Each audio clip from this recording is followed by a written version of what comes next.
પાલેજ પોલીસને મોટી સફળતા મળી છે। શરીર સંબંધી ગુનાના એક કેસમાં છેલ્લા 1 વર્ષથી નાસ્તો ફરતો આરોપી પાલેજ પોલીસે ગુરુગ્રામ હરિયાણા પરથી ઝડપી લીધો છે। વડોદરા વિભાગના પોલીસ મહાનિરીક્ષક શ્રી સંદીપ સિંહ તથા ભરૂચ પોલીસ અધિક્ષક શ્રી અક્ષયરાજ સાહેબના માર્ગદર્શન હેઠળ જિલ્લામાં નાસ્તા ફરતા આરોપીઓને પકડવા વિશેષ અભિયાન ચલાવવામાં આવી રહ્યું છે। નાયબ પોલીસ અધિક્ષક શ્રી સી કે પટેલના માર્ગદર્શન હેઠળ પાલેજ પોલીસ સ્ટેશનના પોલીસ ઇન્સ્પેક્ટર શ્રી એ ચૌધરીએ ખાસ ટીમ બનાવી હતી।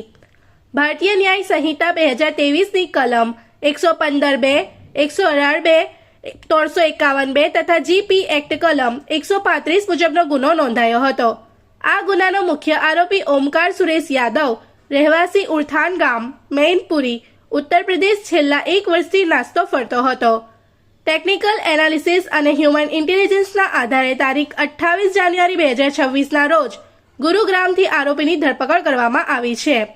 પાલેજ પોલીસની આ કાર્યવાહીથી નાસ્તા ફરતા આરોપીઓમાં ફફડાટ ફેલાયો છે।